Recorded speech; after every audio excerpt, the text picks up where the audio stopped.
कहानी संतूरगढ़ की। आप देख रहे हैं भाग 2।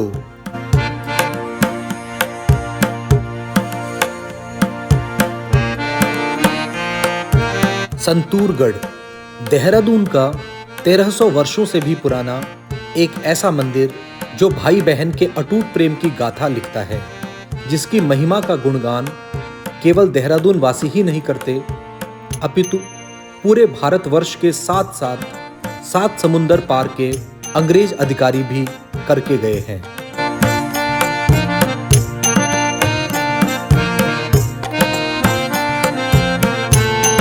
जी हाँ, आज हम हैं मां संतला देवी के पराक्रम और तप के साक्षी रहे संतूरगढ़ के उस किले में, जिसको जीतने की लालसा करने वाले मुगल शासक औरंगजेब को भी मुंह की खानी पड़ी थी।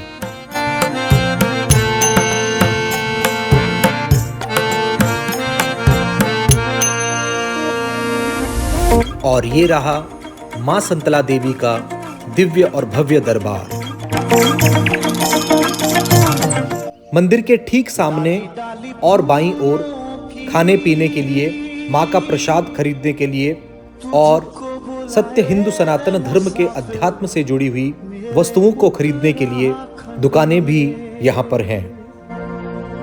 बादलों की ओर के ओढ़नी वादियां। यही नहीं, यहाँ पर नून नदी की सुरम्य घाटियों के साथ साथ शिवालिक की मनोरम पहाड़ियों को देखने के लिए बहुत ही शानदार व्यू पॉइंट्स भी बनाए गए हैं। डाली डाली फूलों की तुझको बुलाए रे मुसाफिर मेरे उत्तराखंड में। बादलों की ओर के इस प्रकार का आस्था के साथ साथ प्राकृतिक सौंदर्यता का बेजोड़ समागम कम ही देखने को मिलता है। पिजोरे मेरे पहाड़ को, पिजोरे मेरे पहाड़ को। यहाँ पर आप अपने पूरे परिवार के साथ आकर माता के आशीर्वाद के साथ साथ प्रकृति को इतने करीब से जानने का अनोखा एहसास भी अनुभव कर सकते हैं।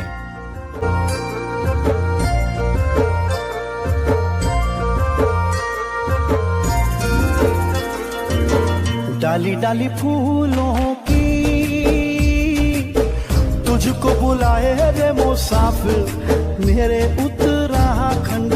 कुछ समय मां संतला देवी के आंगन में पेड़ की छांव के नीचे अध्यात्म में तल्लीन होने के पश्चात हम लोग वापसी मार्ग के लिए निकल पड़े।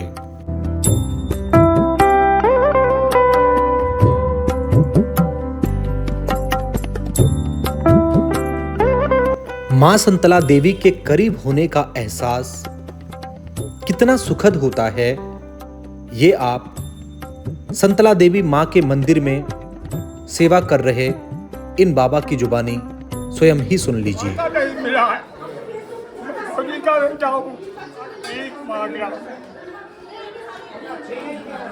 लेकिन अपने धर्म को नियम को नहीं तोड़ा। धर्म की चादर ओढ़े हूँ, धर्म से नैया पार है, डॉक्टर की आतंक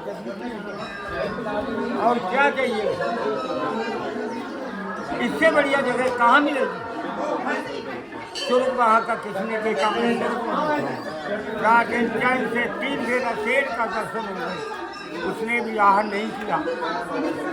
मानती तक को नहीं मिला होगा, मेरे को मिला।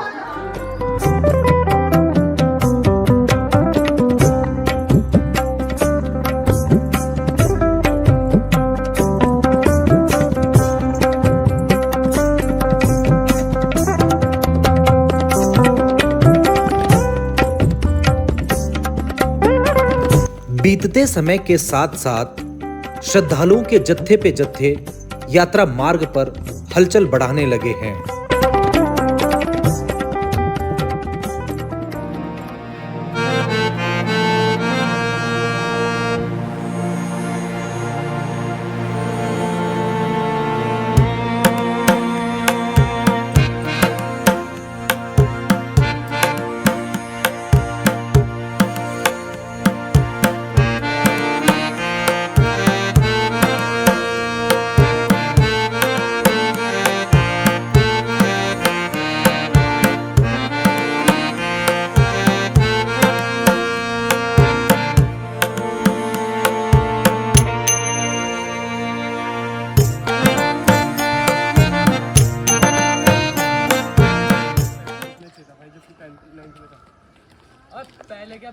सोच लेता क्या?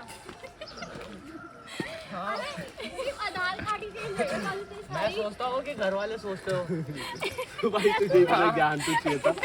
हाँ यार, मुझे 1 साल नहीं 3 साल पीछे नहीं जाना।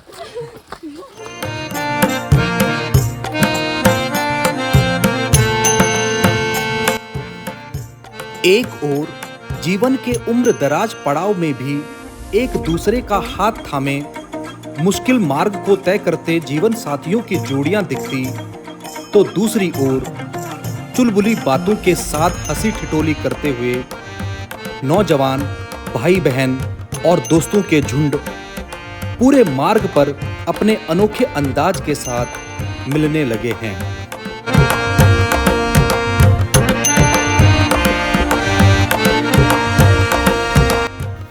मार्ग में ठंडी ठंडी हवाओं की सरसराहट के साथ शानदार नज़ारे दिखते, तो कहीं पर अपने नाना नानी, दादा दादी या माता पिता की उंगलियों पर अपनी पकड़ मजबूत बनाते हुए चलते प्यारे प्यारे बच्चे दिख जाते।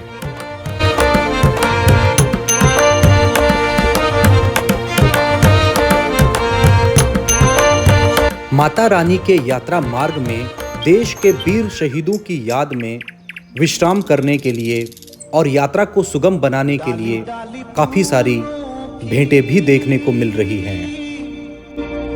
तुझको बुलाए रे मुसाफिर मेरे उत्तराखंड में, बादलों की ओढ़ के ओढ़नी वादियां गीत सुनाए मीठे मीठे मेरे उत्तराखंड में।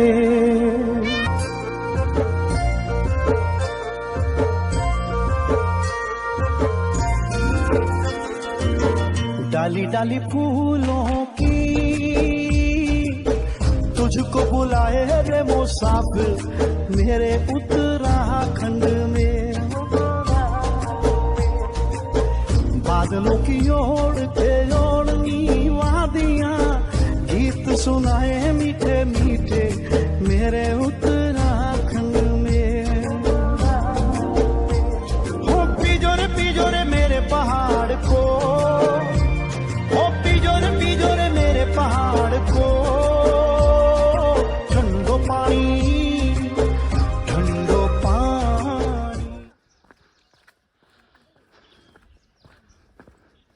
बच्चों किसके साथ हो आप? अकेले?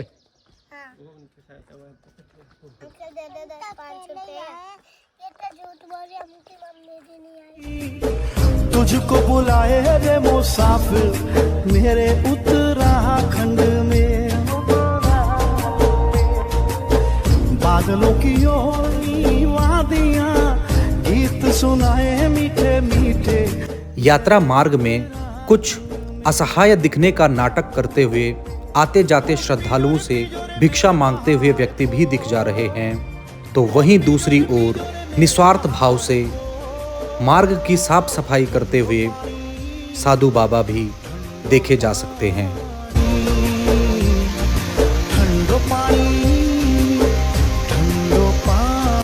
और तीसरी ओर अपने अंगों से असहाय व्यक्ति माता के नाम पर अन्न धन की अपेक्षा श्रद्धालुओं से करते हुए देखे जा सकते हैं।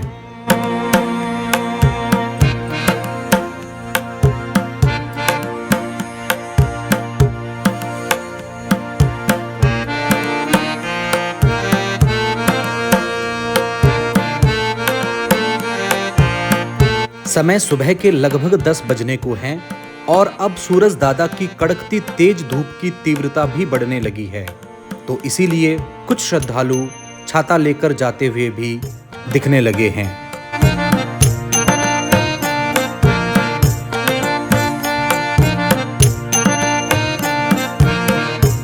लगभग आधे घंटे के पश्चात जैसे ही हम लोग अपने यात्रा मार्ग के अंतिम पड़ाव पर पहुंचे, वहां पर इंजन की घुरघुराहट के साथ तेज घूमते हुए चक्के से ठंडा ठंडा गन्ने का जूस निकालते हुए एक मशीन सज चुकी थी।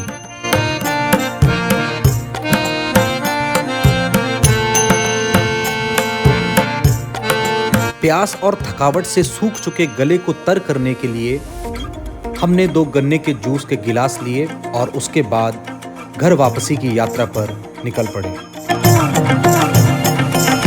ये पतीले और लकड़ियां यहाँ पर पिकनिक मनाने आने वाले लोगों के लिए किराए पर देने हेतु रखे गए हैं।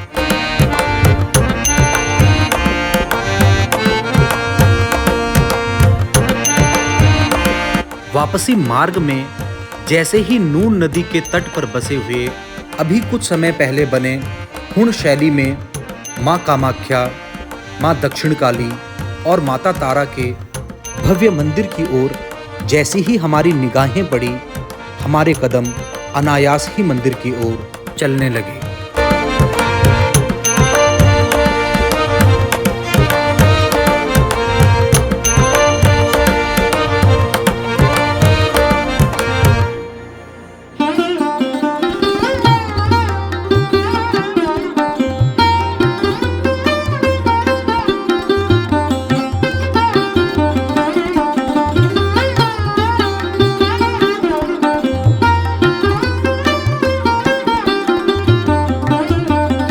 मंदिर में साफ सफाई का विशेष ध्यान रखा गया है और उतना ही अधिक ध्यान रखा गया है यहाँ पर सजाई गई फुलवारी का।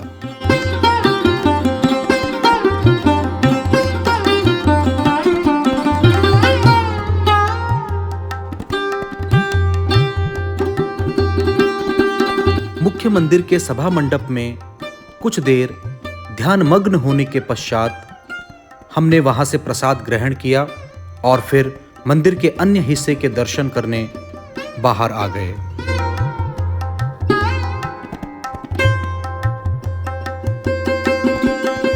और ये है मंदिर का धुना।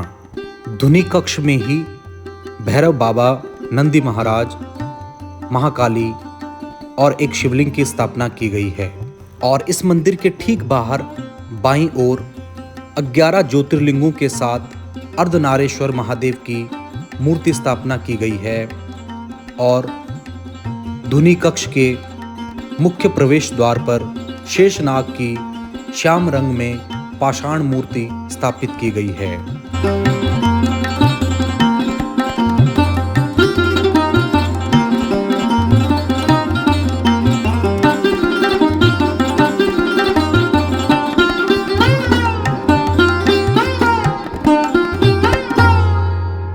और ये कक्ष चावल देखकर भविष्य बताने के लिए, नंबर लगाने के लिए बनाया गया है।